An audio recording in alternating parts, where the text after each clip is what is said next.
Hey, everybody. Glad to see you here. Glad you made it.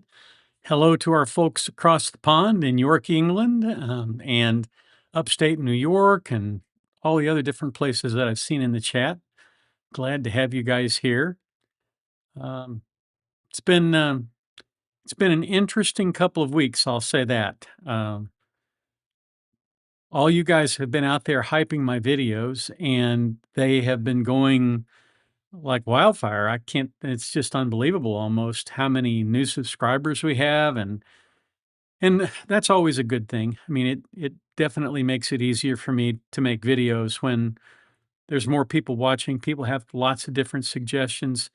I have to be careful about getting too far down the rabbit hole on too many cases, though, because I think that's one of the reasons I made the screw up in the Koenig case. Um, Before I get started too far along here, oh, hi, Australia. All right. Largo, Florida. That's good. Sherwood, Oregon.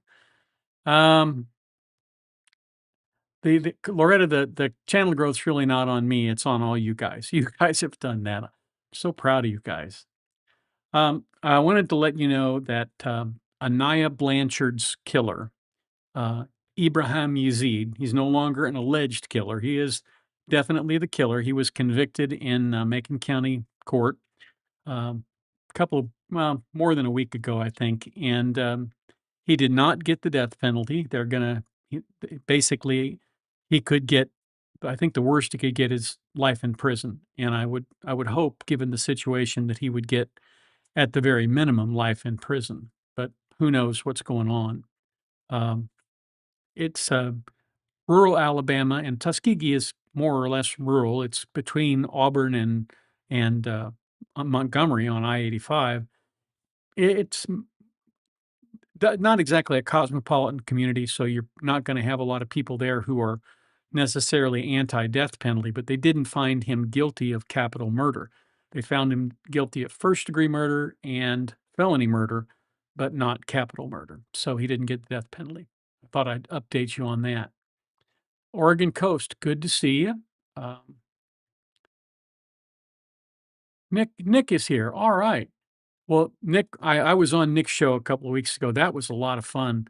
I've got to figure out, he's going to have to tell me how he does that StreamYard thing because that was a lot of fun. And I'd like to start doing that. So, rock and roll is here from Alabama, where I'm sitting right now, even though it looks like I'm on a beach. I'm up here in Auburn, or Opelika, actually, and having a good day. Um, yes, it was a horrible tragedy. Indeed, she was a beautiful person and she was quite the loss. So that was the only trial that I was not able to stream, that I was even interested in doing because that affected a lot of people here in the Auburn community, and of course, it got the Constitution of Alabama changed.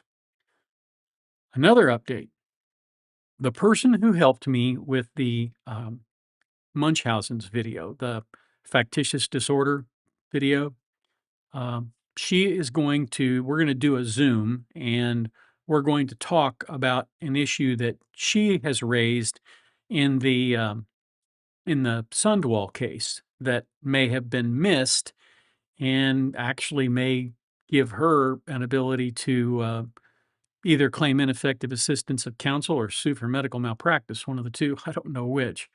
But at any rate, it's pretty interesting. We're going to do that probably after the 4th of April. Um, I'm- Thank you so much for the compliments on the videos. Again, you guys have done so much of that. You know, uh, question about Kelsey Fitzsimmons, since she testified to wanting to unalive herself, affect her chances of getting her son back. Well, will it affect it to a degree? Sure, but it won't eliminate it. Oh, great to hear from the Netherlands. Thank you so much. It won't eliminate it because that was temporary, and she wasn't actually determined to be incompetent. She had testified that she did that, but there's been no competency determination to say she is not competent. So a lot of it just depends on the probate judge, and hopefully the probate judge will try and rectify the decision that he made that led to this debacle. But we'll just have to see how that goes. Um, Maybe Tony could be on Dr. Patrice Berry's show. Yeah, that'd be great. I'd love to. She's a good egg too. Um, Uh, so I talked about Shelley. I do have a little bit of an agenda. Let me see if I can bring that up. Um, Somebody asked if I could discuss the Casey Anthony case. Somebody asked, do I miss the courtroom? Do I miss the trial courtroom? No. Do I miss the appellate courtroom? Yeah, quite a bit.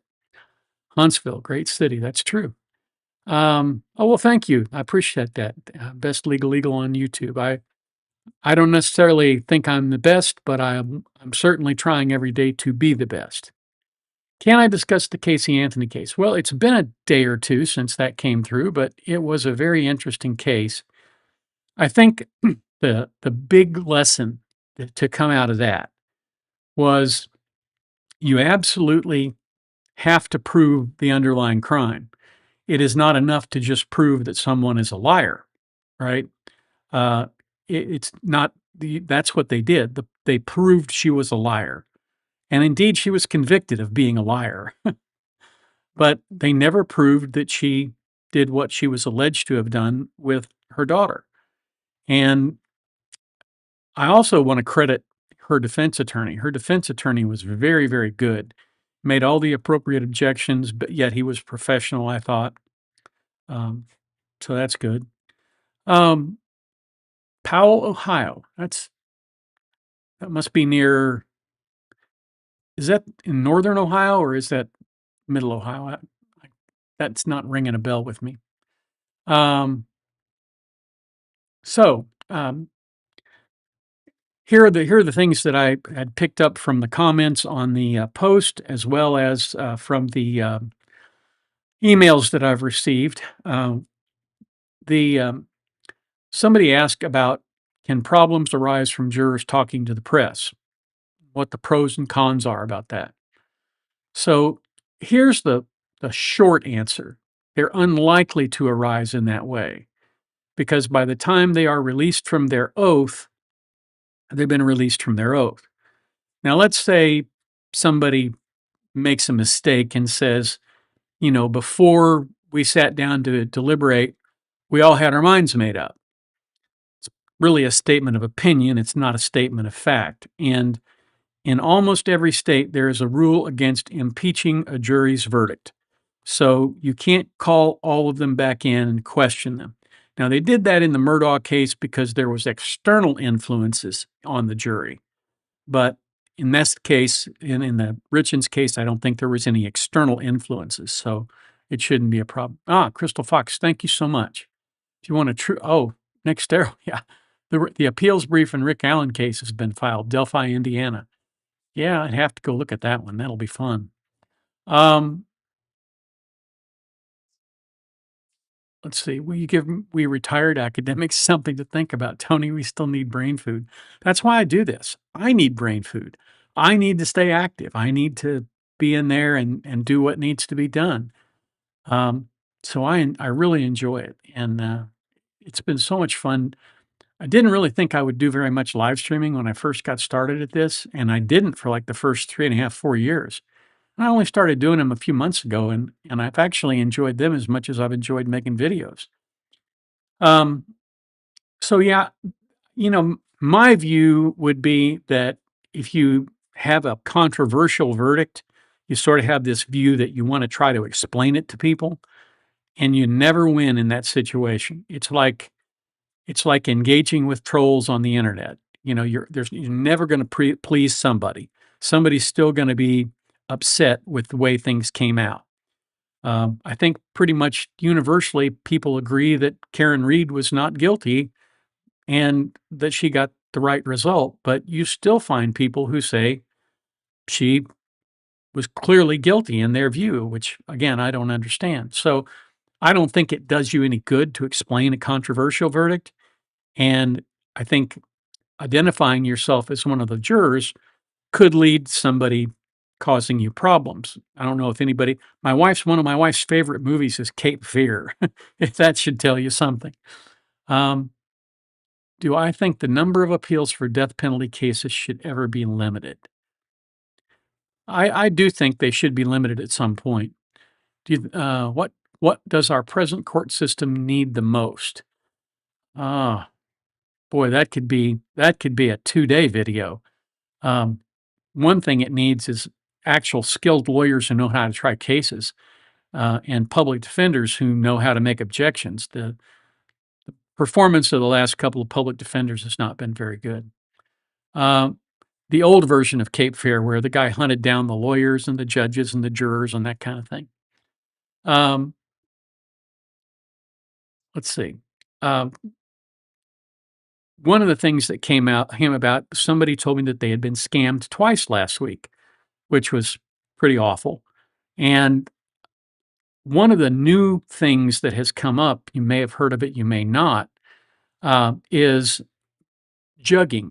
Now, jugging sounds like it might have sort of pseudo-sexual references to it, but jugging is actually a play on words with regard to mugging. And what it is people will stake out a bank and they'll wait till somebody goes in with a briefcase or a big purse, and then they'll send somebody into the bank to watch that person. And if they withdraw a large sum of money, then that person will come back to the car, get in the car, and they'll follow the person who withdrew the money. And at the first place they stop, if they like go into the gas station to pay for their gas, somebody will break into their car, take the money, and run. And the reason they do that is because that's a state level offense that's just larceny or theft. And if you go in and rob a bank, of course, that's actually a federal crime.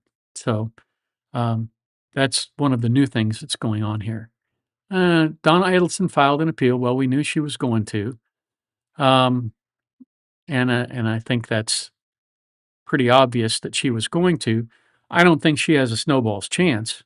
I think a snowball's chance might actually have a better chance than Donna. Uh, Given what it's always amazing. It's like the walk the dog letter, which we're going to talk about here in a little bit. Um, they always think they can improve their lot by getting somebody to lie for them. A trial is supposed to be a search for the truth. You don't aid yourself by figuring out a way to to get people to lie. Um, so then we have the check scam story. Somebody said, well, you're not going to get a lawyer to fall for that, or the people who follow a lawyer to fall for that. And that's generally true.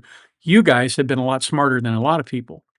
But we had a lawyer in Kansas City who was scammed by somebody who said, I'll send you a check. You need to deposit it. And then because I'm trying to get this wrapped up, I'll just swing by and pick up your check. But fortunately, the bank found out that the check was bogus before he came to pick up the check, and he wound up not actually having to pay out the money. So it was, he did have to pay a fairly large fee for taking in a bad check. But even lawyers can get scammed at times. Um, and then we'll go to questions here in a little bit, but isn't Banfield sentencing soon? Yeah, May 5th, I think. Um, I mean, he's got to get life without parole. It's the only thing they can give him, I think. Um, the walk the dog letter.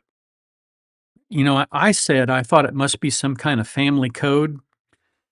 Well, one of my sleuths, and I'm not going to name that individual because she didn't give me authority to do that, but one of my sleuths out there, um, she came up with what I think is a pretty good answer to that. Let me see if I can find here we go. Um, the here's the letter she wrote me, email. She said, I watched a video about the background and family life of Corey Richens, and I wanted to share something with you that I learned. Apparently, her mother was a compulsive gambler, leading to the destruction and insecurity of their family. Moved all the time, dad in jail, no money. And of course, I think we knew some of that. In your video about Richens, you said you thought walk the dog was family code. I investigated this in terms of gambling, since gambling ran their home life during her childhood. And this is its definition. This is wild. A walk the dog poker tactic builds the pot by letting opponents bet before revealing a strong hand to prevent early folds. And that was taken from Google. So, in her opinion, and I think now in mine, it was a family code. It was from gambling. And No one on the prosecution picked up on this, or if they did, we both missed it. So I thought I would share that. I'd love to hear what anybody thinks about that. Um,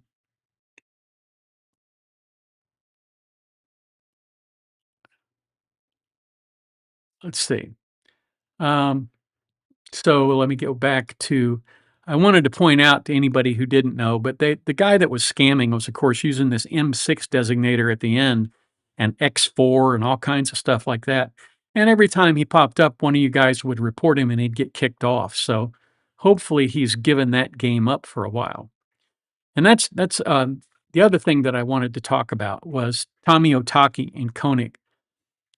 I think he's kinda over the top. I don't know what you all might think about him, but his his minimization of the injuries, his attempts to downplay the injuries while upplaying some flirty messages on WhatsApp, I think I think really sort of outs him as somebody who's going to extremes for his client.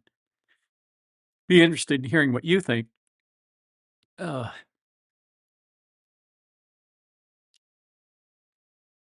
Even if you're really good, you can't be 100%, loosely translated. Okay, that's good.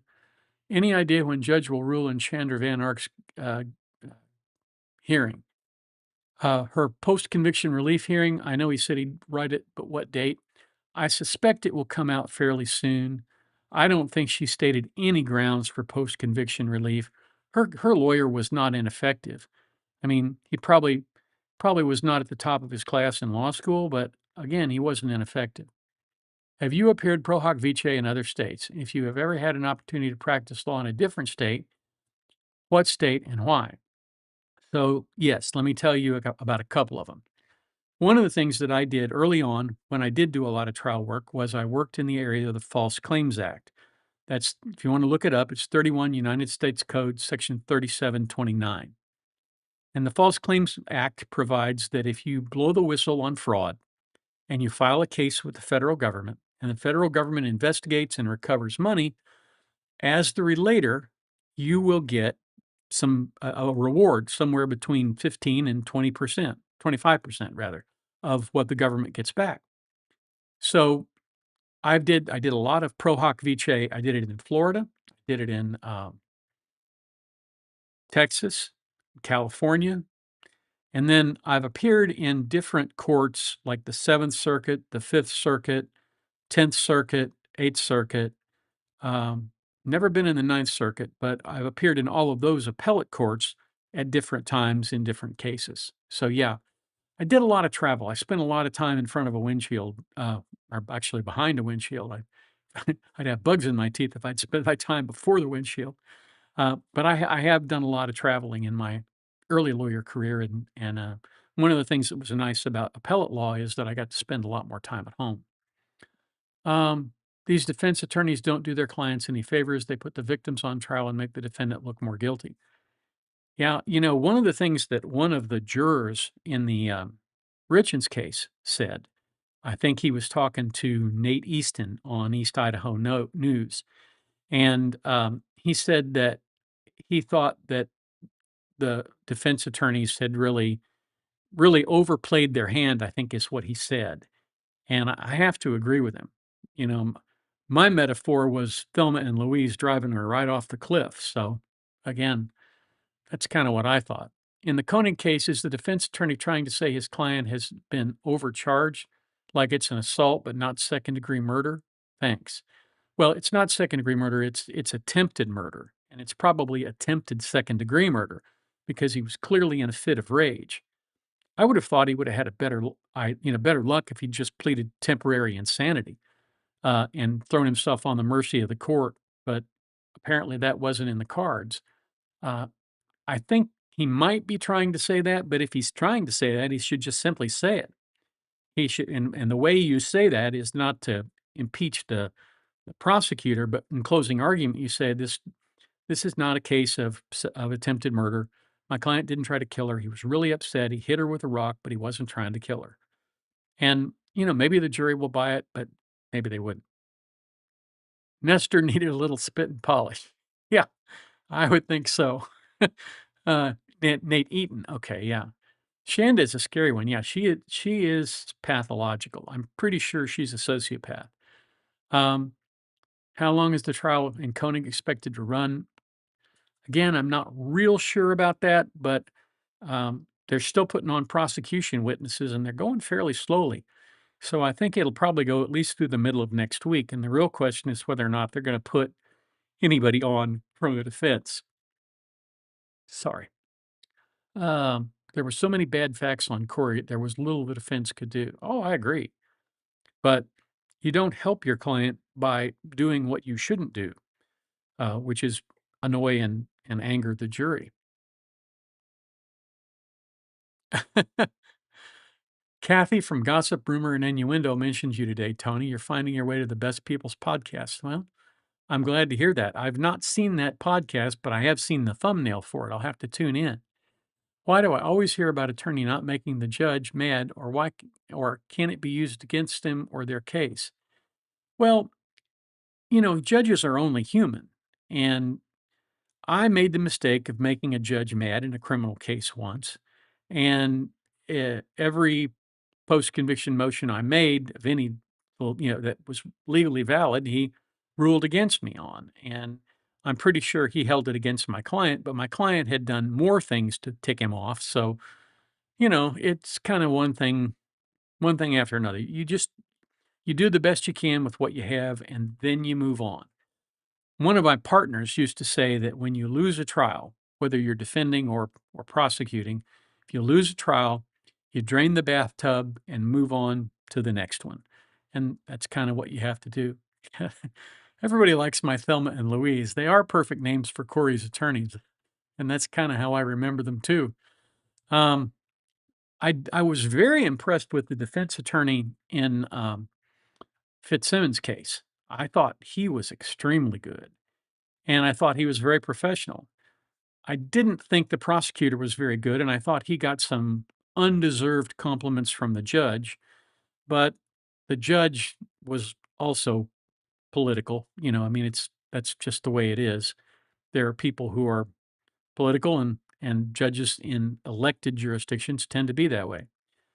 In Missouri, most of the circuit judges are elected, but the judges who sit on the Supreme Court and on the Court of Appeals and in the court in Jefferson City and in the court in Kansas City and St. Louis and Springfield, they are appointed by the governor. And if there is a vacancy in a judicial office, for example, somebody dies in their office, then the judge will appoint an interim successor. So there's some insulation from some of the political aspects of it in Missouri. I think Curry clearly had some sort of personality disorder. So did she kill Eric because she hated him, or she just needed the money, or both? Um, I think she had come to hate him. I don't think he deserved that, but I think she harbored great resentment. He's got so much, and I'm trying to build up something, and I have so little. You know, the greedy galloping gimmies just tend to really be one of those things that can make a marriage go straight into the toilet. That's what I'll say. Oh, well, thank you. Uh, Kalovza says I'm doing a great job with the live. I try, I gotta kind of pick up things and it, still keep looking at the camera. By the way, somebody came on the. I'm beginning to think maybe the guy who's the scammer came on and said something about the fact that I had a cheap green screen. That thing cost me $200. It wasn't cheap. Um, and that I would never look at the camera. And I thought about explaining, that I have this, whoops, whoa, this lazy eye, terrible with the mirror, and that I had strabismus as an infant, and it's never been corrected. And so I don't have binocular vision. I can look with my left eye, or I can look with my right eye, and that's about it, you know? So, um, yeah, Bloodworth has quite the resume, and he is certainly smart. Noonan was a super trooper who panicked and lied about the event. Oh, for sure. I think he just got trigger happy. Um, I thought it was interesting how the jurors for Curry all seemed to have thought she was hard to read, at least the ones I've seen. I thought she was very animated during the trial. Yeah, but she was more animated toward the witness stand, and they may not have been looking at her, they may have been looking at the witnesses. And then when they heard something that hurt her, they would look over. And of course, her attorneys said, "Look, I don't care if they, you know, if they said something that just is killing us, you can't react to it."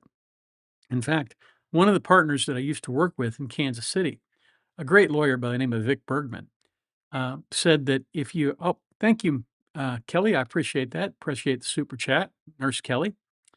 Um, he said that if you're in trial and the defense comes up with something that just smacks you right in the kisser, he said you should put your hands behind your head and lean back, take a deep breath, smile, and act like it didn't even land. And I tried that, and it didn't work for me.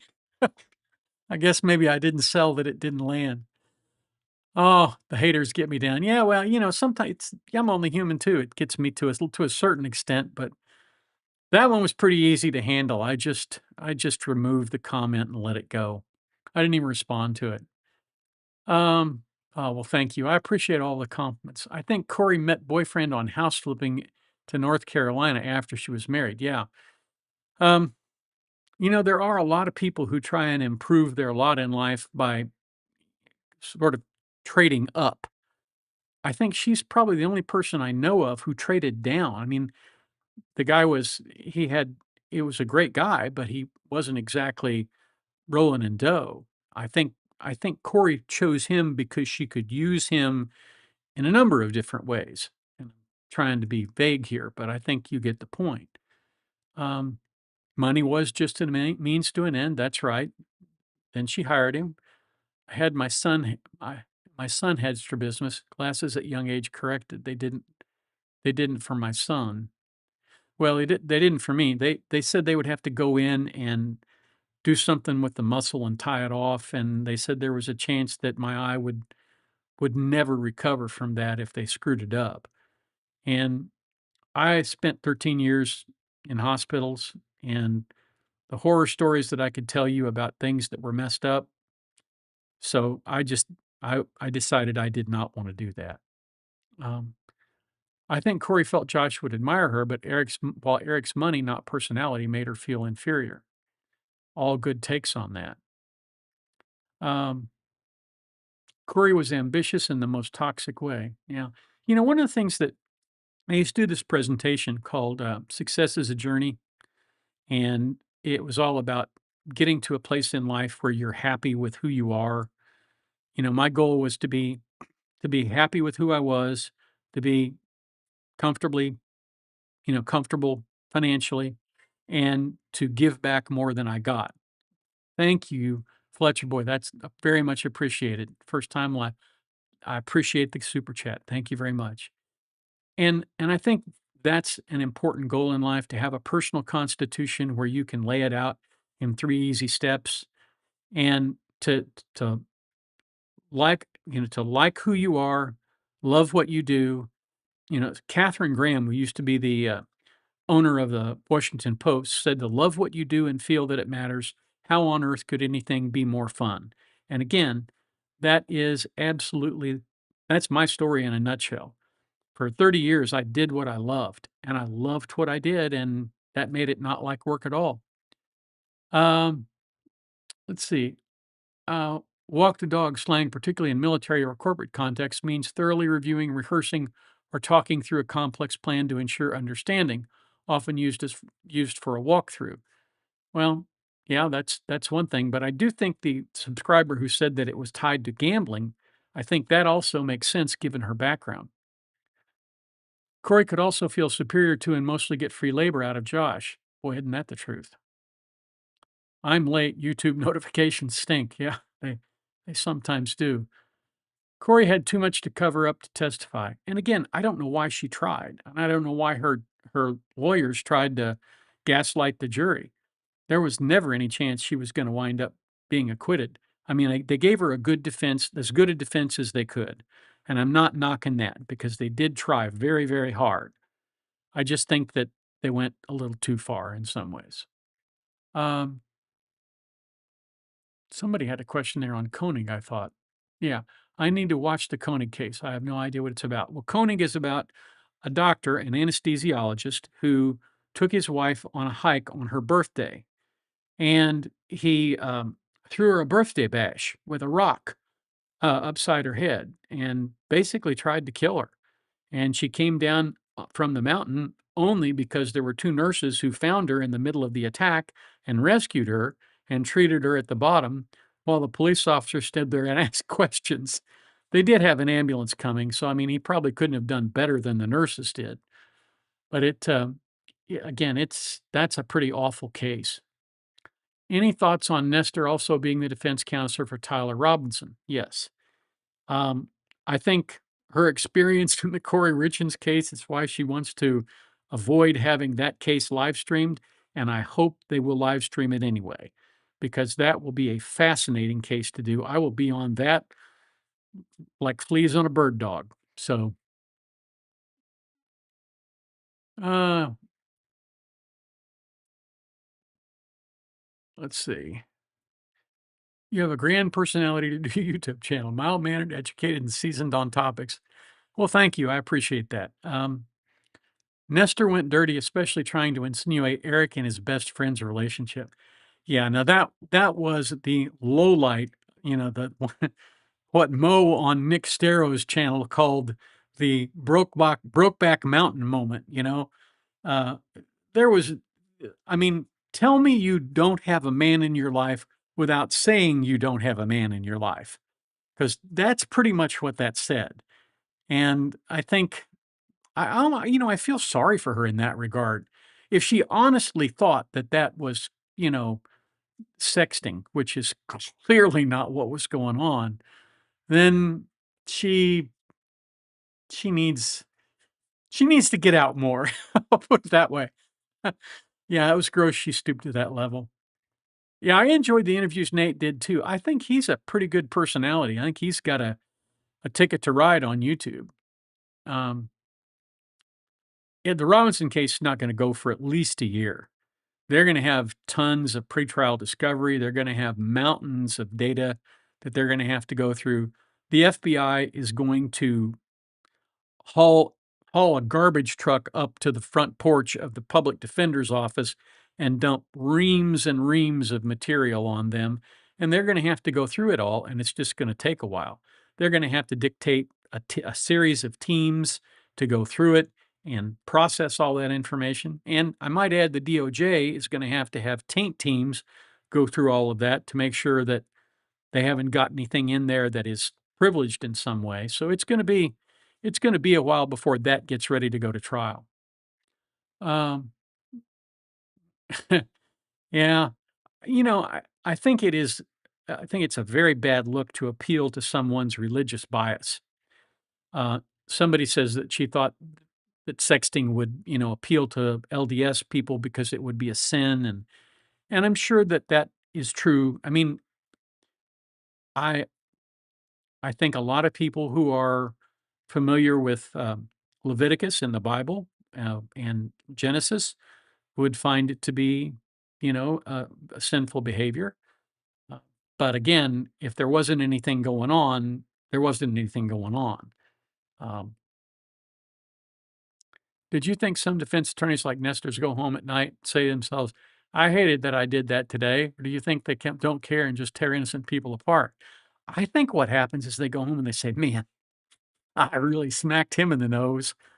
I actually know a lawyer up in Philadelphia, great lawyer by the name of Don Haviland.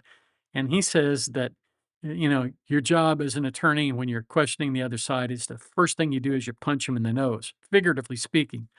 But I'm not so sure she wouldn't have enjoyed punching several of those, but particularly the PI in the nose. And the PI was the best witness in that case. Well, maybe the second best. The phone guy was pretty good too. I don't think they can make that argument in good faith. I mean, unless they had some indication, something that supported that, pictures, video, something like that. SRBT Hubert, thank you for subscribing. Yeah, Hubert. All right. Thank you for subscribing. People thought they were pushing the sexting thing because LDS jurors would dislike the same-sex part. It was just ridiculous. Yeah, I mean, not there have been a lot of changes in the attitude, and people do tend to accept that more. Um, which, again, you know, if you have a foundation in faith, you know that Jesus said, "Hate the sin, not the sinner." And you should love sinners, and you should love your enemy. That's why I said we should pray for the scammer because he's definitely somebody who needs some help, mental or otherwise.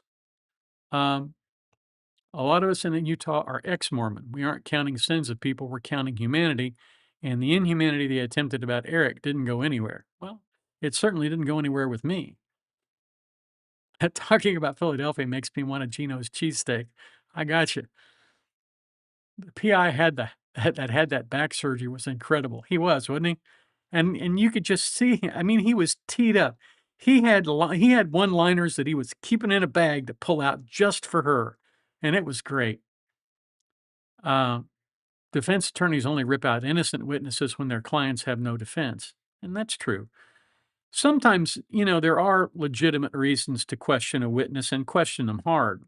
Somebody asked me today about Rodney Reed and how Texas is not going to allow him to DNA test the belt that was used to unalive the victim in that case. And for whatever reason, Texas says, well, the DNA would be compromised because jurors handled the belt. And, you don't want a juror on that case being identified as a potential suspect.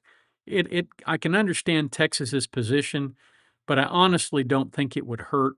They're not going to be able to get any readable DNA off of that because of the time that's passed and all that. So, at any rate, it is sometimes curious how the Supreme Court decides things. Nestor was wrong, regardless of what her reasoning was. I agree completely with that. Did you watch the lawyers debating the email search warrant and Koenig over the word separate?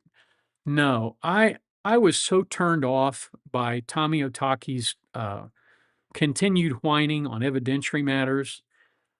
You know, I was certain one day he was going to come in and say, Your Honor, he keeps saying good morning to the witnesses when it's afternoon. And, I was afraid the judge would just have a stroke right there because it's his arguments, many of them are just ridiculous. And I I don't know. I don't think he's doing his client very much good, but I don't think very much good could be done. When you have two eyewitnesses who saw what happened, one of them having testified to everything that she saw, having the video from the body cam where she came down and she looked like she had starred as an extra in what is it, Friday the 13th. She looked like an extra from Friday the 13th. I don't know that they're going to be able to do much for him.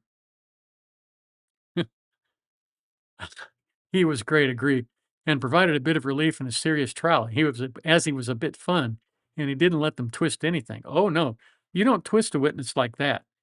That's one of the things that you have to learn as a young lawyer is, there are people you can go after hard, and there are people that you need to realize they know more than you do about the subject you're asking them questions about.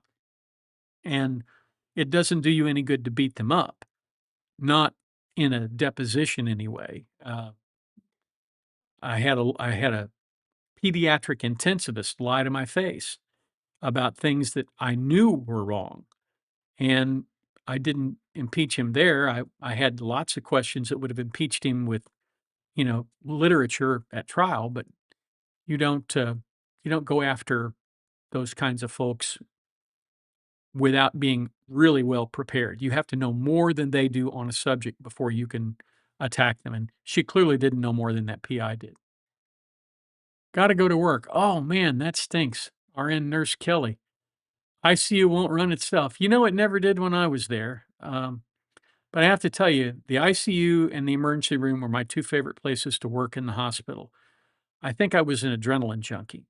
Um, I used to run to every code, and I would always be the first person there with a laryngoscope. I always did the intubations. I loved doing that job too, but at some point it became obvious to me that it's a young person's job, and I was called to do something else, and lawyering was what I was called to do. Um, is the Tyler Robinson federal? I think there's a component of it that might be federal, but I know that, the murder itself is a state claim. Uh, I don't know if it may be federal. I'll have to look that up. If it's federal, they're clearly not gonna live stream it, so it must be state because they were talking about live streaming it, and federal trials don't get live streamed. Ah, so let's see.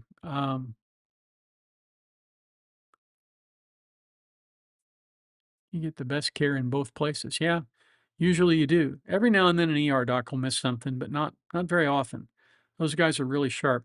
The guy who used to live right next to me here in town was an ER doc, and he was an ER doc. I think he had like 24-hour shifts when he was on 24, and then he would be off 36.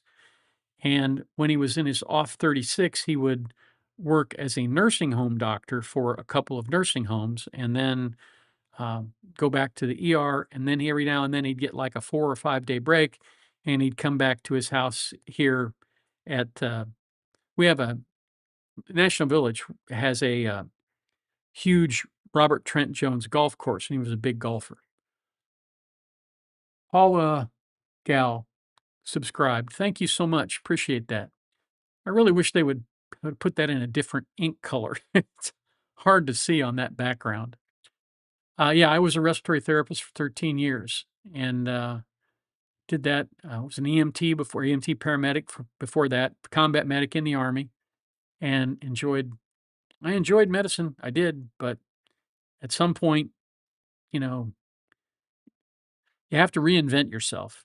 You know, I learned that from my boss. My boss, who was the former Supreme Court judge, when he came off the Supreme Court judge, he became a plaintiff's attorney. And then after he had done that for about 25 years, he decided that he would reinvent himself and he moved down to Texas and he works with a ministry down there, helping them. So I don't think it's a bad thing to reinvent yourself. Your thoughts on the Florida license plate law being challenged in federal court? Is that the proper venue? Well, if it's constitutional claim, absolutely. You can bring a constitutional claim in federal court, but I don't know what the challenge is. I'm not familiar with that case. Now I have something else to go look up. Thank you. Are you aware of any constitutional issues with states like Hawaii contracting with private prisons on the mainland to house Hawaiian state prisoners when they have overcrowding issues? Hawaii uses Arizona. Um, I am sure there are issues. For example, if somebody has family in Hawaii, they're not going to want to get on an airplane and fly out to Arizona to go visit their loved one. So I can see where that would be a problem, but I'm not sure what you do. You definitely don't want people to be overcrowded in a prison. And there's not a lot of room in Hawaii for prisons. I mean, half of it's volcanoes and the other half is rainforest. Honolulu is about the only metropolitan area, and it's smack in the middle of all kinds of stuff. So, Diamond Head is a volcanic caldera. So, um, Hawaii would be it would be one of those places where I think they just have to live with it. I'm from Albuquerque, but live in Tennessee now. I miss green chili so much. My wife is a big fan of Tex-Mex food. We used to eat all the time at On the Border, and particularly when we went down to Orlando, we'd eat it On the Border. It's one of my favorite restaurants. And we have a place here that we eat that's not quite as good, but we still like it. Um, I have the childlike mind. Everybody swears they tell the truth, yet there's likely some people lying on the stand. Oh, yeah. Yeah. Unfortunately, people don't regard the oath with the seriousness that they should, but they really ought to take it much more seriously because if you get caught lying on the stand, you're probably going to look at prison time. Why did I choose to go to appellate law? You were clearly very good at trial. Well, this is going to sound awful. It's going to sound like I'm lazy, and I guess maybe I am.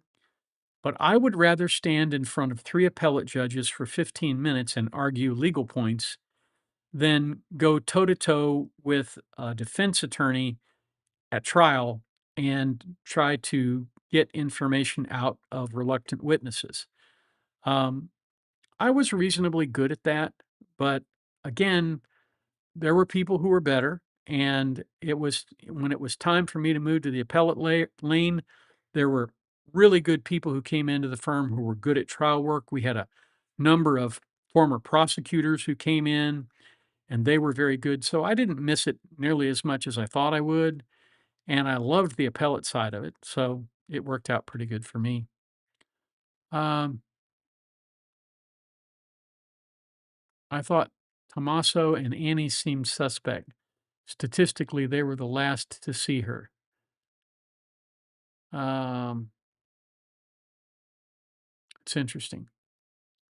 Uh, yeah, Linda says propofol was found in Koenig's home and they're lucky to be alive. That's the thing I screwed up the other day. Propofol is the Michael Jackson drug, the Michael Jackson sleep forever drug. And I actually had a case involving a nurse and propofol who was alleged to have slept patients with that drug that didn't have it ordered because supposedly he didn't want to care for them. But the fact is that the symptoms that developed long after the propofol would have worn off if he'd given it to him, and he didn't. And it was all built on rumor anyway. That kind of case is fun, but it's also very, very stressful. The first guy I represented in a criminal case was clearly guilty. He was charged with promoting prostitution, and I represented him because I was appointed. And I told him, I said, "Look, you need to be respectful of my time because I'm not getting paid to do this. I'm doing it because I was appointed. I'll do the best job I can for you, but I'm not getting paid. You just need to know that." He said, "Oh, I got a way to pay you." I said, "Well, then you need to get your own attorney." He said, "No, no, no, not like that. I've got girls. I still have girls from what I'm doing." I'm like, "You got the wrong guy." That's, I there are some things that Ajax won't wipe off and that bleach won't kill, and I'm not interested in contacting any of those. So I got married in Missouri. My husband and I had to raise our right hand and swear we weren't first cousins. Yeah, that must have been in southern Missouri. We used to say that in southern Missouri, there were people down there that you could poke out both their eyes with a fork. So I can understand that. Let's see. Here in Cincinnati, we had the angel of death nurse named Donald Harvey. Yeah. We actually had a respiratory therapist who was an angel of death. That was Efren, Efren Saldivar, Glendale Hospital in California. I was one of, I'm sure, of multiple people who emailed you about Fitzsimmons. Did you listen to the hearing where her release was revoked? That was a bigger abomination than her actual case. No, I didn't actually have a chance to do that. One of the things that, when you're doing multiple cases, and I know I've said this before, but I feel like I need to point this out. It's really hard to do multiple cases at the same time because you have to mentally block off one case from the other. And if you do too much in one case, then you pretty much just have to stay with that case because otherwise you'll be thinking and saying something that's not quite accurate. Oh, thank you for subscribing. Um, what is the process when a juror refuses to deliberate or does anything that violates a juror's oath? That's why you have alternates. You tell them that you're dismissed from the jury and you don't have to deliberate. And then you bring in an alternate. And if they've been deliberating and this one was just not deliberating in good faith, then you tell them all they have to start over from the beginning and re-deliberate. That's how you fix that problem. Are appellate attorneys employed by the specific state? Well, appeals that are handled for the state, for example, a criminal conviction, Joe Blow goes into circuit court, gets convicted of robbery, gets sent to the state prison, and he files an appeal. If he doesn't have means to pay for the appeal, then the state public defender's office files his appeal. JD Buck, thank you. I appreciate that. Um, the state public defender's office files it, and he gets paid by the state, and the attorney general's office handles the appeal for the state, and he gets paid for it by the state. Now, if you have a private attorney who handles an appeal, and we did several of those, when when you have a private attorney who handles the appeal, he gets paid by the client, and then the attorney general gets paid by the state to do it. That's how it works out. I was somebody who contacted you about your hackers. I tried to report to YouTube, but I couldn't figure out how. I reversed the phone number to a business. The comment was hidden from the thread. Huh. Oh, you probably reported it. If you reported it to YouTube, it hides the thread. Or somebody else reported it and hid the thread. Yeah. I think I've heard it's 3 jurors from Richens now. Very thoughtful, serious, fair-minded jury. Again, that's what you ask for. That's what you get usually in a criminal trial. Because nobody wants to think that if they got into that situation, somebody wouldn't play fair with them. And so I think that's kind of why it works that way. Um,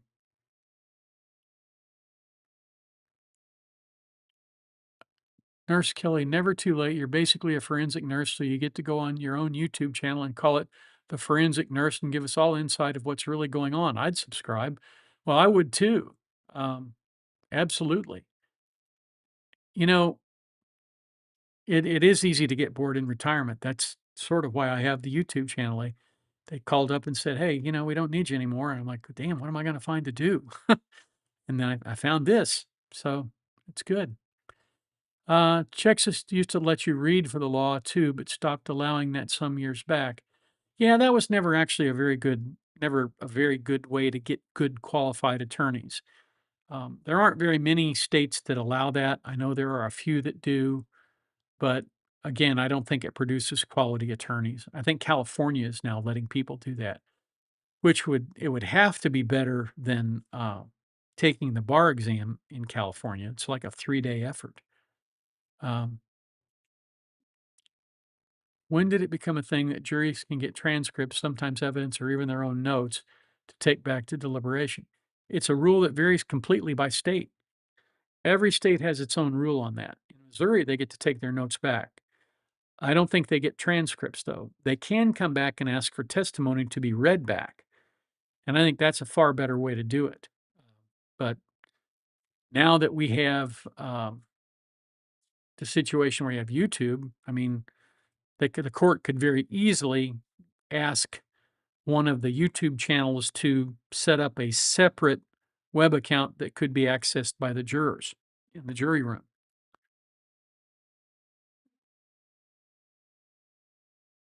Defense attorneys are the cornerstone of our justice system. That's true.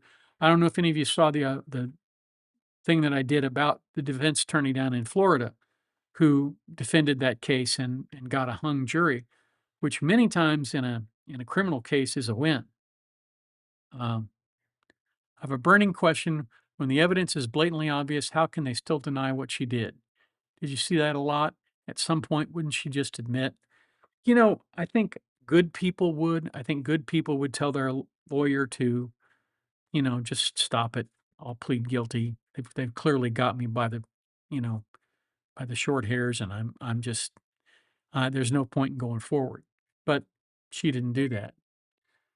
Ah, Rebecca Jennings, thank you so much.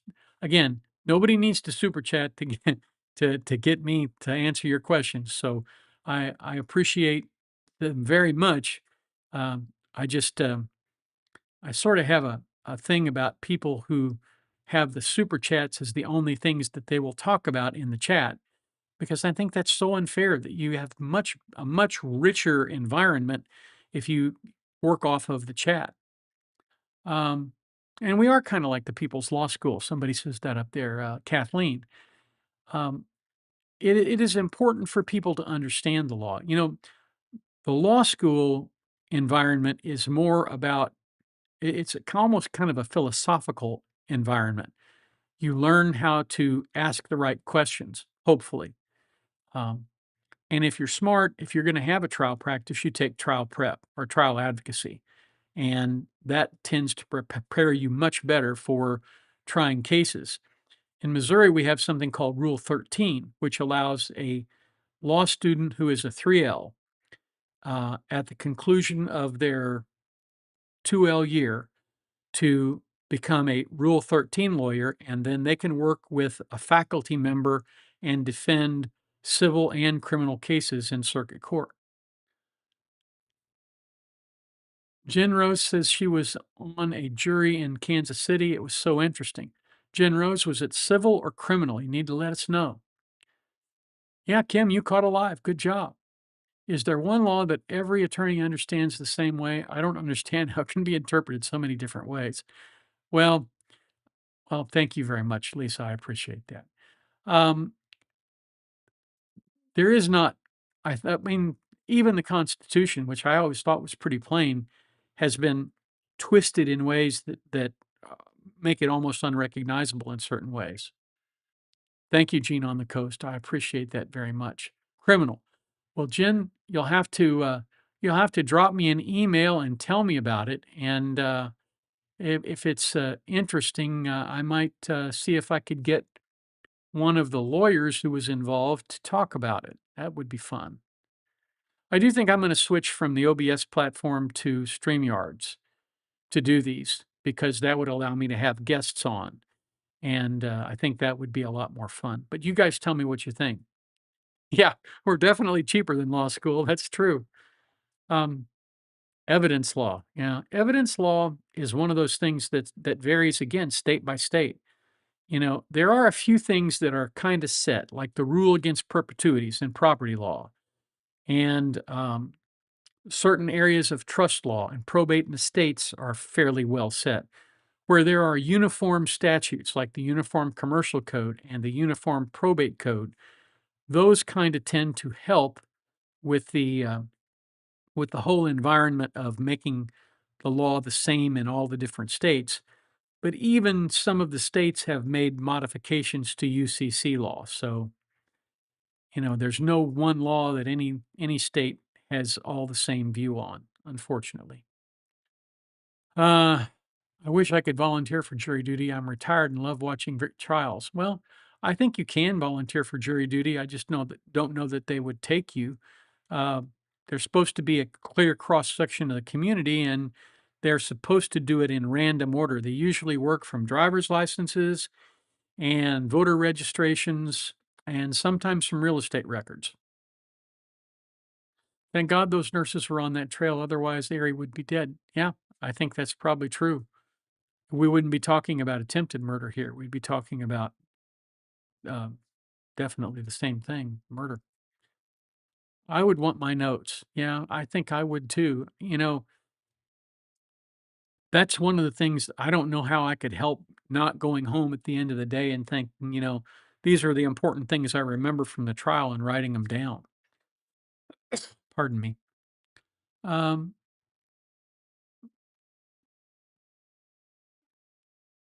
Lots of good fellow jurors and a few OMG, can we vote you off the island, please? Yeah. Yeah, I think she'd be dead. I found jury duty one of the best learning experiences. Yeah, I would love to be on a jury. My wife says I'm nuts. My wife was actually foreperson for a grand jury in Florida, and that was a lot of fun. She said, uh, only she wasn't telling the truth. She didn't think it was fun at all. Ah, kindest YouTuber. Well, you know, at the end of the day, I always told people that you know how you're remembered after you're gone is uh, is really important. And there was a lawyer that one of my acquaintances at the Missouri Supreme Court, who's no longer on the court, um, said that he was going to this lawyer's funeral. And I said, "Well, that's nice." He said, "No, I'm only going to make sure he's dead." Uh, you know, I don't want to be a lawyer that anybody says, "I'm going to go to his funeral because I want to make sure he's gone." I've always wanted to be the nicest guy in the room and the best, you know, honest, fair, non-judgmental to the extent that I can be, and I fight every day trying not to be crass and say stupid things. Sometimes that's a little hard for me because I do tend to trend toward the stupid from time to time. But I always I always like to think that it's a lot more fun in life if you can have just a little measure of fun. But sometimes that little measure of fun crosses a line, and I don't mean for it to, but when that happens, you can feel free to rebuke me, and I appreciate that. And we were asked if anyone close was a judge. That got me booted. Yeah. Part of the medical experience, you have to find out where you fit psychologically. Everybody wanted me to go to the ICU and step down, and I knew that wasn't a fit. I guess I have the personality. Yeah, some people aren't cut out for the ICU because it's a very high stress environment. Some people are more the kind, caring person who comes in and gives you your night meds and talks with you and looks at the pictures of your grandkids. You know, as a respiratory therapist, one of the things that we often get is you'll have somebody that you've given a breathing treatment to earlier in the day, and particularly people who had chronic lung disease, COPD. They have one of those little kidney shaped basins, and they'd say, "You want to see what I coughed up earlier?" And one of our therapists was quoted as having said, "You want to see what I had for lunch?" And that's kind of how I felt. I didn't really, I was like, "Oh, yeah, you got a lot out there." And then, you swallow hard and move on to the next thing. Uh, I love Springfield. I miss all the things about it. The people are amazing. Springfield's a good town. It really is. Drury College is there. It's a Bible college and a very nice place. Uh, Drury Inns and Suites arose out of Springfield, Missouri. Uh, thank you. Uh, Not much time as a nurse to talk, unfortunately. Yeah, nowadays there's not much time to talk. When I started in healthcare in 1981, we took time, we listened to breath sounds, we did a full chest exam every time we gave a treatment. We tapped on the chest, made sure there hadn't been any changes from the last treatment. And, we were pretty diligent, but we had the time to do that. And now respiratory therapists run from one end of the hospital to the other because every hospital has cut staff and it does affect patient care. Uh, I wonder if Juror Vordiers tries to scream for true crime junkies. Probably they do. I know if I was doing a criminal voir dire now, I'd probably say, "How many of you watch YouTube?" Um, and the other thing that I do, and I think the Ramos character may have done this, is I would go and see how day one of the trial was perceived by the people who watched it. I'd look at the comments, I'd look at any videos that were made about that day, and I would try to take to heart any of the criticisms because a lot of the stuff that came in and that was said in the YouTube chats on the Karen Reed case and the Kelsey Fitzsimmons case and the Gritchens case was absolutely accurate as to what the jury was thinking because normal people watch trials and they have normal thoughts and normal responses. When lawyers watch trials, we watch them as lawyers and we think, gosh, that guy doesn't understand hearsay rule at all, does he? And of course, the person watching would say, "Well, wasn't that nice? He didn't carry that objection forward. He didn't argue with the judge." So, it's a complete difference in focus when you're a little too close to it. And lawyers are a little too close to it to really evaluate things from the standpoint of a jury, which is why I find doing a YouTube channel so good. I'd bet Ramos read the comment sections of the Law Tubers. I would think he did. Hello, at Dr. Patrice. That is wonderful. Glad to have you in here. The Murdaugh trial defense team seemed to be watching the socials and trial coverage very closely. Oh, I'm sure they were. Mr. Harpootlian, he was a wild guy, I have to say. I really did like the AG though. He was pretty cool. Um, I would tell the lawyers I'm open-minded. I can spot a guilty person from a mile away. Oh, Dr. Berry, good to have you here. Pretty sure Bloodworth is a law nerd. Yeah, I would think so. He's probably somebody who reads the advance sheets just for fun. And if you've ever heard that term advance sheets and you don't know what that means, the books that lawyers use are called the reporters, like from Missouri, it's the Southwest Reporter. And the Southwest Reporter produces a bound volume every, I don't know, every 3 to 6 months comes out with a new bound volume of all the cases. And of course, Southwest Reporter has Texas and I think Arkansas, Oklahoma, Missouri, a bunch of different states. Well, the advance sheets come out about every 2 or 3 weeks, and they have the cases that haven't made it into a book yet. And so if you need to find a case that has recently been released, you can look there, and those are indexed in a much better way. So that's what an advance sheet is. Any thoughts on Aiden Garniver and the Turtle Boy case? Well, I think Aiden um, should definitely not be convicted. I have been following Microdots on that. I thought Microdots has done a terrific job. Um, so I'm hoping that if that trial does go, that it resolves in his favor. Ramos is Borat. Oh, that's great. I love that. I agree. He'll be great someday. Ramos was the quickest pivot, smart guy. Yeah, I think you're right. Um,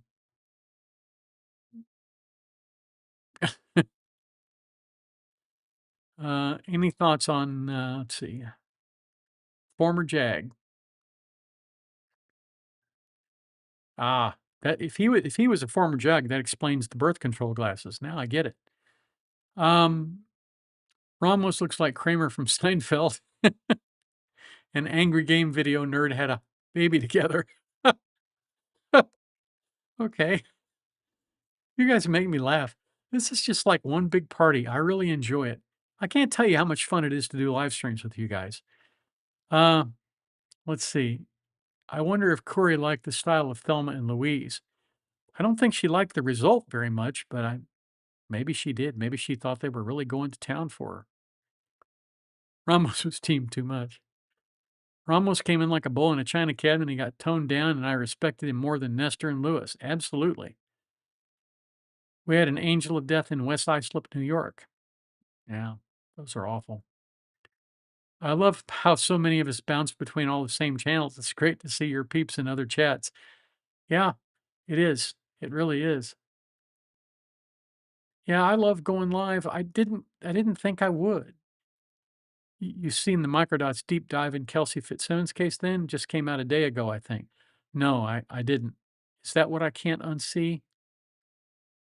Uh, JD Buck, is that what yeah, anyway. Let's see. Um, let's see. When laughs are good when following serious, awful crime. Yeah, one of the things I always maintained as a respiratory therapist is you didn't want to be caught talking in the elevator or the cafeteria because we employed a great deal of gallows humor. I mean, it was the only way to stay sane when you see people have their lives ripped apart in front of you. What convicted defendant would you want to interview? Um, I don't think I'd want to interview any convicted defendant. I would love to interview Kelsey Fitzsimmons. I think that would be a fascinating interview because, again, I'd love to interview her lawyer. I think they did a great job together. Uh, she handled the questions very well, and I don't think the prosecutor laid a glove on her. Tell me if I'm wrong, but I don't think a prosecutor laid a glove on her. Um, would you ever do anything case as a lawyer? Would I ever take another case as a lawyer? I don't think so. Um, there is a lifespan, so I guess you would call it a half-life of legal skills. And there is a big difference between sitting here where what I say matters to you guys, but it wouldn't affect a trial, right? And being on, in the courtroom, on guard, trying to defend somebody or trying to try the case for somebody, that would be really hard, I think. And I'm 70 years old now, and it's probably just not the right thing for me physically in terms of my health. I wound up having to have cardiac stents at the age of 42, so um, I have to be careful about that kind of thing. Custody battle is going to be awful, and they did get the Fitzsimmons verdict right. Yes, let's make that happen. Yeah. Um, Love your beach background. What's your wife's favorite beach? Mine is Bethany Beach, Delaware. Okay. Well, Annie, um, her favorite beach is Miramar Beach. And in the summer in Miramar Beach, starting in roughly May, you can walk out on that beach and it's like walking into bathwater. It's nice and warm. You don't develop hypothermia the way you do in some places, when you go into water. And it's a fabulous beach. Her other favorite beach, her second favorite beach, I guess, is Navarre. And Navarre is west of Destin, and it's west of the Air Force Base there, Eglin. And it's basically about 30 miles of bird sanctuary where they can't build houses. It's all beach and dunes. And you drive along the highway, you have to go up over the dunes to get to the beach. And you can go to the beach, but they really don't like for you to because there's no lifeguards around. And if you get caught in an undertow or on a in a get swept out to sea in a rip, you've got a problem. Um, you seem very young. Well, thanks. I'm 71. 70, I'm sorry. Here I am aging myself another year. That's stupid. I'm 70 years old. I turned 70 in September of last year. So I'm getting close to 71, but I'm not quite there yet. Um, and I try really hard to think young. I sort of froze my personality at age 35, and because that's sort of when my life began again. And I want to try to live as if I was 35 and do the things that I did at 35. Unfortunately, some of them are not coming back to me. I hurt my back earlier this year. It's taken a long time to get that back. And, that's what happens when you get old. Getting old is not for the weak. It requires some work. Perdido is lovely. Yes. No, I don't have to watch Dune. I have to walk across dunes to get to the beach. Powdered sugar sand, finest sand on earth. It is. Do I have pets? Well, I now have one pet. I used to have two. I used to have Ellie and Emmy. Now I just have Emmy. Emmy is a Chorkie. She's a Chihuahua Yorkie. And I used to have a photo that I could show, but I don't have it with me. Um, she's a sweet little thing.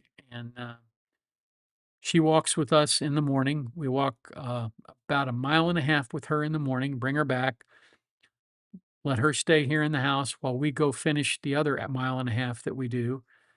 And so we get our walking in the morning, every morning without fail. I mean, the only time we don't go is if it's thundering and lightning, if it's electrical storm. Jennifer, thank you for subscribing. That's the only time we don't do that. Um, yeah, Miss Ellie was a Schnorky. She was a Schnauzer Yorkie, and she loved to get up on the couch and lie on my wife's legs because we had the little thing that stuck out at the end of the couch, and then you could kick it back with your legs. So she would go lie on my wife's legs, and then she would jump back on the couch and jump down off the couch. And she did that one too many times and damaged her spine. And it kept getting worse and worse and worse. And she was literally dragging herself around by her front feet. And I just couldn't tolerate it anymore. It hurt my heart to see that happen. And so, as much as I hated to do it, I did the right thing for her. And my wife did too. My wife held her as she passed because that was who she loved to spend time with. She tolerated me, but she loved my wife. I've always been grateful for that. And boy, when that dog was in here, she sounded like um, she sounded like a Doberman Pinscher when she barked. Nobody was coming in here that she didn't hear it. So I miss her a great deal. And I think Emmy is probably going to be the last pet that we have. Again, when you get to be 70 years old, it's time to start thinking about the pet and not your own selfish desires. A good life deserves a good departure. Indeed, it does. Um, yeah, other than losing a wife or a spouse, the hardest thing is losing a pet because, you know, we had her for 14 years and having these last September, that's terrible. It's real grief. I mean, no question. I cried like a baby. I'm not ashamed to admit it. I still get teary thinking about it. Why doesn't the state object to Hawaii case lawyer badgering the witnesses? They answer and he keeps asking the same question and tries to get them to change it. Well, probably because he wants the jury to see that. Because as you are reacting to it here, thinking that it's badgering, the jury is reacting to that too. And they see that as bullying. And that's not a good look. I mean, a lot of times people will come into the office and tell you that they really want a bulldog. But that's not what you want in a lawyer. You want somebody who can work with other people, particularly if it's a civil case. You want somebody who can make deals, who can get the job done. And unfortunately, just being a rabid dog is not going to do that. Yes, it makes the witnesses much more sympathetic. In the early 60s, I have two cats thinking they might outlive me. I will never get more. Had two females before that, 20 years, still cry over their end. Yeah. I mean, it's hard stuff. I can't even watch that trial because the lawyer is so rude. I scream at my computer. Well, I'm glad to say I'm not the only person who does that. Sometimes my wife will come back and say, "What is wrong with you?" I'm like, I can't believe what that guy just said. So you're not alone. What can I say? Did you do a lot of civil cases? Yes, I did. A lot of civil cases. That's where I tried the majority of my work. Mere curiosity, do you have a favorite book, authors? What sorts of music, if any, do you enjoy? Films outside of academia, medical, legal literature throughout your career? Cheers, fan from Kansas City. Favorite books? Yes. Man's Search for Meaning by Viktor Frankl. Man's Search for Meaning. Um, Great book. He was an existential psychotherapist. He was Jewish. He went to Auschwitz during World War II, and he survived Auschwitz. And he developed this existential school of psychotherapy where people would come in and say, I just want to die. And he would say, why haven't you? And they would say things like, well, my dog's still alive. Well, then live for your dog. I mean, he was really good at it. And his book, Man's Search for Meaning, gives you a much better understanding of the human experience. Um, for for there are lots of stuff I listen to on Audible. I listen to Tom Wood. He has the Victor the Assassin series. He's one of the killing and cutting books, is what my wife calls it, my killing and cutting books. Um, and I listen to John Sanford. He's basically a crime author. Lucas Davenport is the sort of police procedural, I guess, is the question. Um, let's see. Um, Music, I'm a big Eagles fan. Um, Eagles, Garth Brooks. Uh, I mean, pretty much, pretty much anything that's easy listening that actually has lyrics. I sort of feel like lyrics are important in music. I mean, there are some instrumentals I like the theme from Hawaii Five O, but for the most part, I like words, and I like words that I can understand, and I like words that aren't profane. So are certain kinds of music that I don't listen to, but for the most part, I love classical music. And when I was in law school, I studied the classical music. Um, Therapist here, love that book. Yes, it is a great book. Always find the pea in the soup. That's one of his quotes. And my favorite quote of his is that the last of a man's freedoms is his ability to choose his reaction to a given situation. How true that is. You can be offended or you can just walk away. You can get angry, or you can realize that if you get angry, sooner or later you're gonna get glad. So, yeah, I mean, great book. I need lyrics, yeah. Can the police department still fire Noonan? Oh, no. I think they're probably unionized up there, and I would bet you money they can't fire him. I'm almost sure of it. Uh, Afro Man, yeah. Boy, that has to be the stupidest lawsuit I've ever heard of. He just laughed his way through the entire trial, and he had a great time, and his lawyer had a great time. And the one guy, he was like every time they'd ask him a question, he reminded me of the guy in My Cousin Vinny who said, "Well, I'm a fast cook, I guess." He reminded me of that guy. He'd go, "Yes? No?" Like, "Is English your native language here? Can you speed it up a little?" Did I already talk about my response to the Sundwall verdict? No, I haven't. I think the Sundwall verdict, may be wrong, and when Shelley comes on to talk about that with me, I think you'll get a better understanding of it, but I do think, because Shelley thinks it, that, um, Casey had this, factitious disorder, and that she was essentially faking most of her injuries, but she definitely wanted the end that she got, even if that girl shouldn't have given it to her. Um, Heard Afro Man judge berated the jury afterwards. Boy, I hope that's not the case. A judge is never supposed to do that. That is the quickest way to earn judicial discipline. Juries are the conscience of the community and they decide cases. Judges usually only handle the law. And I think they got it absolutely right. You know, it's interesting. Horseback skydiving says if I was a prisoner at Auschwitz, I'm not sure I'd be able to choose anything but other than broken. But that does sound like a good book to look into. Yeah.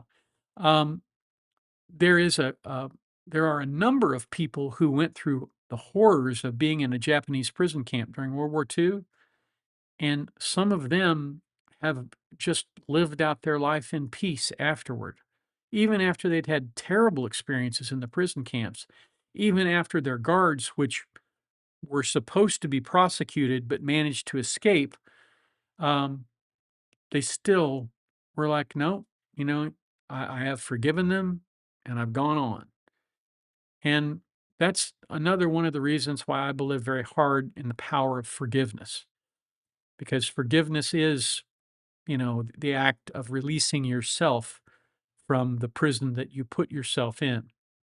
And I always say, hating someone is like taking poison and expecting the other person to die, because that's what you're doing. You know, Don Henley was right. If you let that anger inside you eat you up, it will eat you up inside.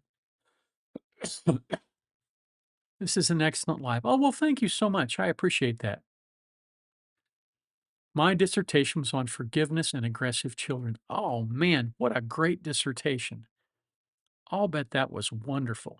You know, our daughter works with autistic children.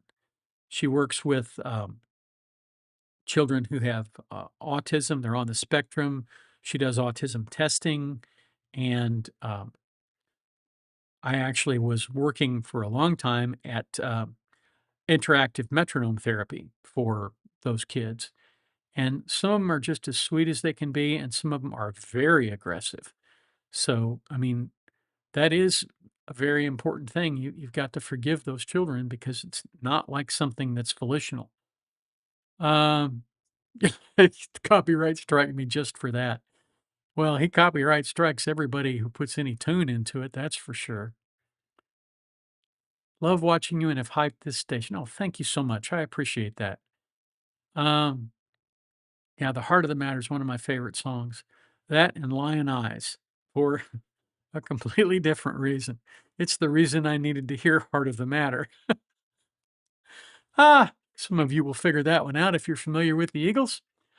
I like to teach the difference between forgiveness and reconciliation, also defining what it is and what it isn't. That's so true because there's nothing and there's nothing inconsistent with forgiveness, but also holding people responsible, not letting them back in to do it again. And I think that's important. You know, it, if you want to reconcile, then you have to rebuild trust, and that's good if you want to preserve the relationship. But with some people, and I was one of them, I just couldn't do it. So I get that. Uh, you know, I was talking with my wife about this a few days ago. I wonder why it is that there are so many musicians who struggle with substance abuse, and is it just because they have more money than they can spend on regular stuff? Maybe they have so many Maseratis they don't know which one to drive. I don't know. Um, I'm the Queen of Hearts to someone's desperado. Ah, very good. I like that. Forgiveness was and still is a hard journey for me. I fought it hard. Nadia Bolz-Weber, a preacher, has a video out there. It finally got through to me. Forgiveness changed my life. Yeah. And it will. It will change people's lives. Um, well, Linda, I'm glad you were here. I hate to see you go, but thank you for being here. Ah, Lion Eyes is so 70s. That's true. But it was the 70s when I heard it. And I was probably, I don't know, 28, 29, I guess, when I heard it first time. And then it became relevant later on. Salem, Oregon. I think I went through Salem on my way from, oh gosh, the falls, uh, falls near Crater Lake. Can't remember the name of it, but we went from there down to Medford, Oregon. Uh, if you've never been to Crater Lake, boy, there's a beautiful sight to see. Uh, Up late and lots of energy to perform constantly. Well, that's good. I was in a little boutique downtown today, and they had had Queen and the Eagles blasting. So I like some of Queen's songs. I mean, some of them are interesting. I love the We Will Rock You. What do they set uh, Bohemian Rhapsody, I think. Yeah. LED Baker said that she knew they were watching her streams because they started using commentary that was made. Yeah, Klamath Falls. That's it. Yeah, exactly. I actually went there to interview for a job, and the hospital decided they didn't want me as their compliance officer. Best thing that ever happened to me. Yeah, I did post on when I went on Nick's channel, I did post about it, um, but I had been on one other channel besides his, and, I think a lot of musicians come to the artistry because they're using music to express themselves, but they may still be broken and use the drugs to escape. Yeah. I saw a little thing somewhere where somebody said that reality was just a crutch for people who, couldn't deal with drugs, and, I think some people it may be true, I don't know. Seven Bridges Road by Ian Matthews is better. Mike Nesmith plays guitar on that. Interesting. I didn't know that. We do have lots of falls here in Oregon. Yeah. Uh, where was it we went? I had to go to a place up there, Iron Mountain, and it was in Oregon. And we had to look through about 30,000 documents each. And there were five of us, and we were all looking for these documents in a class action lawsuit against a big company whose name I cannot mention because of a settlement agreement. But it was, if you want to have fun and find yourself needing eyeglasses, do document review. That's a hoot. And there were a lot of wonderful songs in the 70s, I have to say. And I do too love the Eagles. Um, but that's my music and my book tastes. And fiction for me is escapists, but it also, I've gotten some really great lines out of some of these books, and I use them frequently. One of my favorites is from books by Richard Saper and Warren Murphy, and there'll probably be somebody in here who has read the series, but it's called The Destroyer. And one of the things that one of the characters in that book said is that um, you're, there is no greater enemy than your own illusion of safety. And that's very true. That's why you have to stay situationally aware. Casey Anthony, my opinion is that since the bar is high in capital murder case, they should have added lesser included charges. DE gambled it all on the capital murder and lost. Well, I agree. He certainly should have had a lesser degree of a felony in there. How does your family react when you tell them you're almost at 70,000 YouTube subscribers? Do your grandkids, if you have any, think you're cool? Well, the three grandkids that are here in this town with me, uh, I have one who's a big gamer and he watches YouTube from time to time, but he doesn't comment too often on my videos. My son is frequently commenting on my videos, and he thinks it's cool. The grandkids just really don't have a lot of time. They're busy doing all kinds of stuff. One of them's in band, and the 5-year-old, God bless her, she is just a ball of sass, and she'll flat tell you how the cow ate the cabbage in a heartbeat. So um, she's a lot of fun, but I don't think she thinks I'm cool because I have a lot of followers. I think she just thinks I'm cool because I say crazy things from time to time. Um, when when her parents would go down to Disney to run, in the races down there, the Run Disney races, we would keep them, and she would always be just a ball of fun. Um, they must be proud. We are. Well, I'm proud of you guys. I'm proud of the people who come here because you make the channel what it is. I mean, I'm just a guy sitting in a chair in front of a green screen. Because if I was behind the green screen, you just see the beach. Boy, there are days when the tongue just doesn't get it out, you know? Um, but you guys make this place the place that it is, and it's here for you. So, I guess I ought to turn on community. What do you guys think about that? There's something called community that I haven't turned on, and YouTube keeps saying you need to turn it on.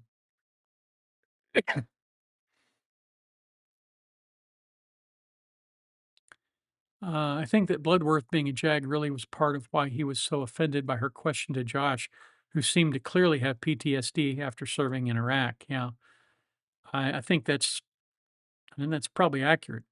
Um, I was offended, and you know, veterans have always gotten a short shaft, I should say, from the government and a lot of other people after they've come home from wars. It happened in the First World War. There were riots because of that.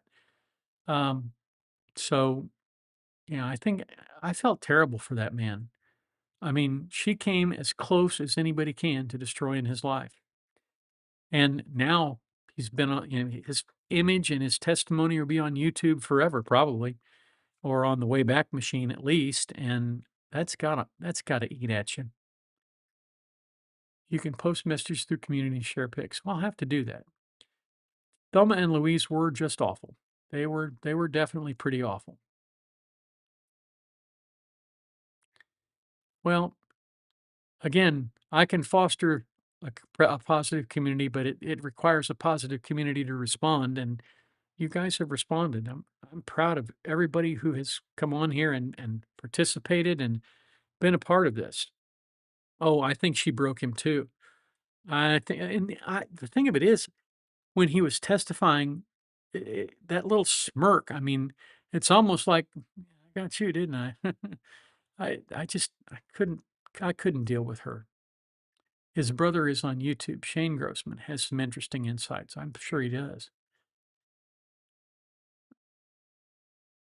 Ah, yeah. Some people make better posts than others. I've never seen Thelma and Louise, which is which in our case.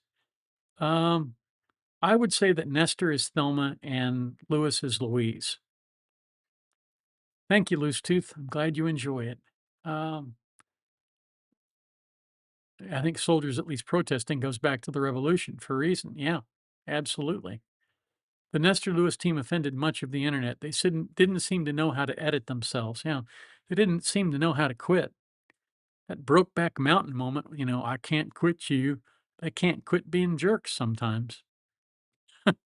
Well, thank you. I appreciate that. They used to say that when I was a respiratory therapist. You're a breath of fresh air. But then usually it was at the end of a mask. Um, Even with all of Josh's emotional issues, he did the right thing and came forward to tell Eric's family what he knew. He was a good man. At the end of the day, he was a good man.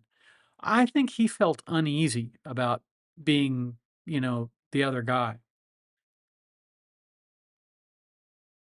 The fact she was snacking while he was going through all that on the stand spoke volumes. Yeah, it was. What was the largest what was the largest case I've ever had? Um, well, the largest case the firm ever had was $4 billion, and it was against a large telecommunications company. Um, that was quite fun. We all got made millionaires after that case, and it was a lot of fun, I have to say.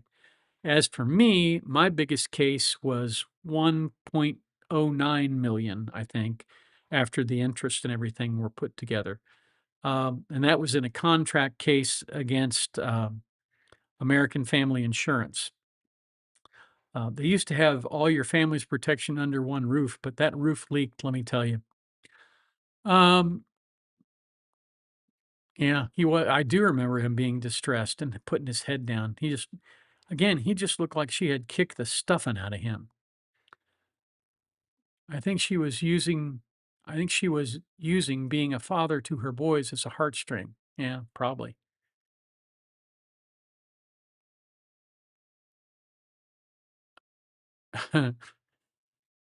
Happily never after. That's pretty funny. Will we ever meet Mrs. JD Lawyer? Well, I have asked her several times, and she has done at least one voiceover in one of the videos. That's an Easter egg that's buried back in the day. You can go back and find. She's done at least one of those. But for the most part, she has no interest in YouTube at all. She actually actually doesn't watch my channel. She watches Instagram Reels, I think. Gosh, I probably shouldn't say that. I get kicked off YouTube, but she's much more into the short stuff. And she probably would enjoy the shorts on YouTube. But um, the only reason Corey wasn't filing her nails during the trial was court security not allowing it. Yeah, because she probably would have turned that thing into a nail file that she could have used to open her cell. Um, Public defender's staff based on the severity of the case. That's how she got so many public defenders. And of course, you also have to realize that with the guy being a new guy in that team, that was probably training for him. Some experience, get some experience in questioning witnesses. Um, I don't think it was good training, at least if he was trying to emulate them, because I thought they were very bad examples. Remember the movie Wag the Dog? I think that's what she meant. She was trying to sound smart and misquoted it. I had pre-established thoughts on the paramour, but the testimony definitely changed my perspective. I did too. I kind of thought, he'll be somebody I'll love to hate, and I wound up turning the other way. A week or two ago, Vince from Loophole Lawyer gave your channel a shout out. Yeah, I saw that. He was talking with Sam Beningo on I Don't Belong Here on their Monday Nooner, I think is what they call it. Um, no, I don't think he'll be the other prosecutor, but he may be. I don't know. A lot of it depends on where that is located.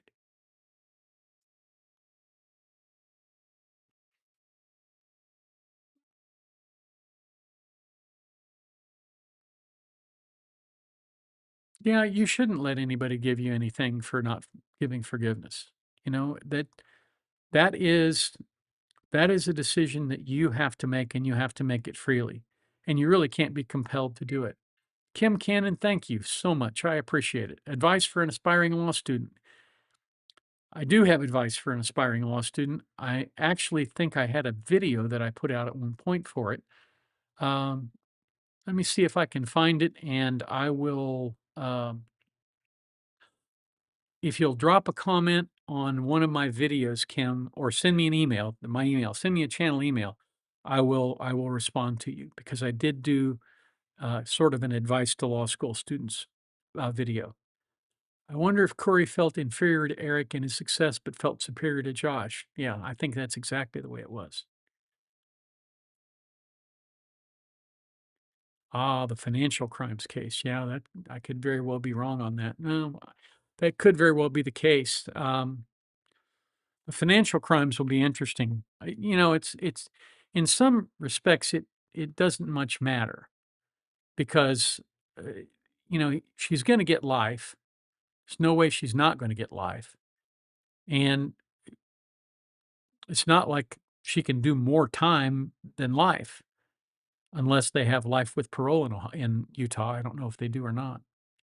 Forgiveness is definitely personal. It's something you have to come to if you can come to it. Not everybody can, and that's not a badge of shame. It's just the way that things are.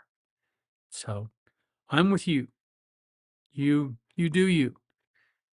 It worked for me, it doesn't always work for everybody. Um, did you always practice appeals? No. I started out as a judicial clerk. I clerked at the Missouri Supreme Court. Marina Santana, thank you so much. That was wonderful. I appreciate it. Clerked at the Supreme Court, went to work for a law firm in Overland Park, Schamberg, Johnson, and Bergman. I did that for 2 years. When they fired me, I had 42 cases on my docket that they had loaded onto my docket. And I, I was having trouble keeping up, and apparently that wasn't good enough. And they let me go. But it was the best thing that happened to me because then I got hired. I actually went to work for the state for about 8 months. And then when my boss from the Supreme Court came off the Supreme Court, he hired me to work on the state's tobacco project. And from there, I went to Bartimus Friggleton, and had been there ever since. I'm still of counsel on that firm, but again, that's my road. I did appellate law after the first 5, 6 years of trial law. So the last maybe 15, 20 years of my practice were appellate law. Uh, I've enjoyed watching your channel take off. Well, I've really enjoyed watching the channel take off. It's been wonderful for me. And what would you advise Ms. Rachens to say during her statement? Boy, that's a good question. I would advise her to say, um,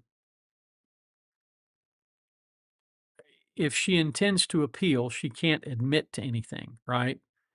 So I think I would say this has been the hardest time of my life. I expect to exonerate myself and have my name cleared at some point in time in the future. And that's not gonna it's not gonna affect the judge. Judge is gonna have a sentencing range all worked out based on the pre-sentence investigation. So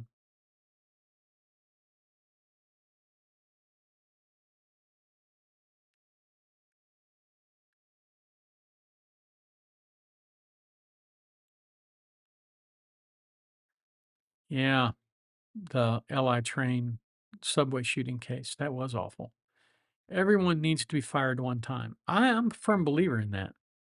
Uh, is that Joa Mastata? Yeah. Thank you for subscribing, Joa. I appreciate it. Um, Way back when I worked for attorneys, it isn't easy to work for you guys, but I did learn a lot and worked for good ones only. Yeah. You don't want to work for a bad attorney. It's not a stable environment. And there are certain attorneys who can't take accountability for anything. They don't believe they ever do anything wrong. So if they uh, get a wrong case citation, they hand the wrong case citation to the secretary, they'll scream at the secretary when it comes back and that's the wrong citation. So, yeah, you have to pick and choose. Will you do appearances for court TV? They've never asked me. I can't imagine that I would. Uh, I don't have the kind of resume that some of the people that they put on do. Um, I used to say I was just a country lawyer. I'm a country appellate lawyer, and from the middle of the United States. I'm not an East Coast or a West Coast guy, and they tend to go with the bigger names. I'm fine with that. I enjoy talking to real people every day. I love this job because I get to talk with you folks. when I do videos, and every now and again on a live. It is great. Court TV, it would be a nice thing, but again, it's just one of those things. They're probably not going to pick me up. Yeah, strabismus is a real bummer. But in some respects, it has actually worked out pretty good for me because when they did my cataract surgery, my left eye, which is my right eye, which is my close-up eye. I'll get this right. Really, I will.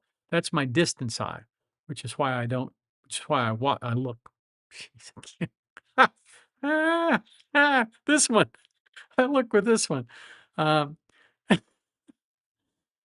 the the long distance eye is the one that I do most of the. I mean, you don't see it on here. It's the one that's turned out. My close up eye is the one that I don't look with when I'm looking at the screen. For some reason, I have a mental block now. I can't look at the screen with my long distance eye. Uh, Volusia County, Florida. Ah, county attorneys. Interesting thing about Florida. They talk about being all law and order, but every now and then I'll see one of these things on Midwest Safety where, somebody has like 7 or 8 offenses and they get busted and they throw them in jail. And then when they take a plea deal, they dismiss 6 of them and give them, 2 slaps on the wrist to let them go. Some of the stuff in Florida doesn't make a lot of sense to me. I'll bet it was a good experience though. Yeah, dragging the murder victim through the mud is not a good look and it's not smart. Um, just like dragging the attempted murder victim through in Koenig is not going to be a good look either. Definitely not going to be smart.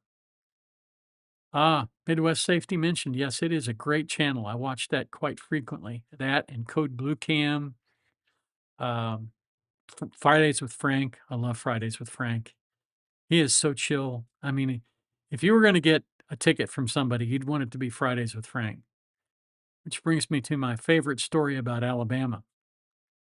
Um, there's a little town from here, close to here, called Lynette, and I was going down Highway 50 in Lynette one day, and I was about 10 miles over the speed limit, and that's about as much grace as you're going to get from an Alabama state trooper. And so he pulled me over, and he said, "You got Missouri tags on this car?" And I said, "Yes, sir. I'm from Missouri." He said, "Yeah, that's interesting." I said, Missouri was the 13th battle star on the Confederate battle flag." And he said, "Get out of here." I said, "No, really, it is." And so I told him about Lexington, Missouri, where the cannonball is still in the courthouse from the Battle of Lexington. It was one of the famous battles of the Civil War that was fought in Missouri. And we chatted for about 10 minutes, and he said, go on, just don't drive so fast. So I talked myself out of a ticket. I didn't even tell him I was a lawyer. That was the best part. So, one funny story. What can I say? It is an awesome channel. I agree. Top body cams. Yep. Body cams are fun because you get to see, I always say if you are ever really feeling bad about yourself, go into a Walmart at 10 o'clock at night and you won't feel so bad about yourself afterwards. Well, that or go watch body cams because there is some industrial grade stupid in those body cams. I've seen people fighting the cops saying, "I'm sorry, I'm sorry, I'm sorry," while they're fighting the cops. It makes no sense. In Koenig, the wife might be one of the calmest yet unflappable on the point witnesses I've ever seen. Not fake, but on point and stayed there. Yes, she didn't get distracted. She didn't let him push her buttons. Um, she did. She was great. If I could teach witnesses to do that, I'd probably be a wealthy man. But truthfully, I am a wealthy man. I have you guys. I do, and that, you know, true wealth is not having a lot of money in the bank. It's wanting what you have and being happy with what you have. That's wealth. Ah, one of my favorite phrases, industrial grade stupid. Yeah. Ah, yeah, she did behave like a scientist. I agree. Oh, You guys make me feel great. The people of Walmart, what a time. Oh, have you seen that song, The People of Walmart? I love that song. And it's so true too. Ah, both Koenig, the Koenig wife, the ER doctor, and also the woman officer in Massachusetts were all very unflappable. Yeah, yep, they were. I would have corrected that lawyer if it was me. Yeah, you can get by with that sometimes, but the judge can say, just answer the question, and he can strike your answer if you get too flippant. So you got to be careful. And that's what the prosecutor's there for. You ask the first question you ask is, when he asked you such and such, seemed like you wanted to say more. What was it you wanted to say? What was it that he didn't let you tell the jury? The other trick that we learned in school was call it our jury. You know, what else did he hide from our jury? Yeah, it's our jury. It's not his jury. It's our jury. So that's kind of funny. uh,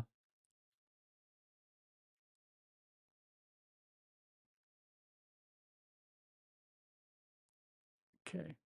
The Public Defense Services Commission pays for expert witnesses. There just weren't any to counter the prosecution's witnesses. If she had a DSM diagnosis and prescription, I would have ordered a psych evaluation. Yeah. Yeah, definitely. I would have too. Um, Body cams can protect both the person and the police officer. I'm so glad the judge said that, what he said in Fitzsimmons about, you might have been able to prove your case if it'd been on body camera. Just saying. But of course, the cop's thinking, gosh, I'm glad I didn't have that thing on body camera. And of course, all the rest of them are too. They're very much the same way, I think, in that area. Generally speaking, I'm a big fan of police officers. But in Massachusetts, like I said the other day, if I had to drive from Florida to Maine, I would drive around Massachusetts. I'd go to Massachusetts by way of Pennsylvania. Sorry, I would go to Maine by way of Pennsylvania and not through Massachusetts. Wow, I've been going for almost 2 hours. Holy cats, I didn't know we did that. Well, listen, I think it's probably time, my wife is probably gonna want me to come back and, uh, go to bed with her in a little bit, so I probably need to call an end to this. Thank you guys so much for making this fun. I have a blast when I meet with you guys, and I do think I'm going to look into StreamYard to see about maybe figuring out how to do live streams with other people.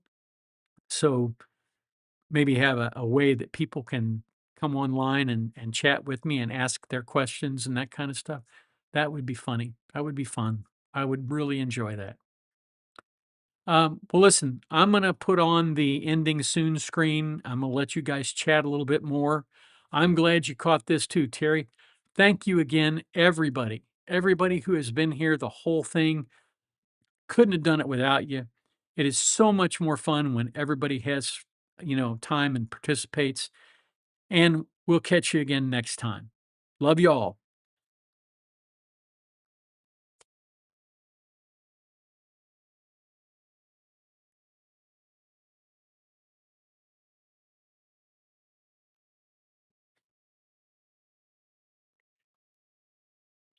Oh,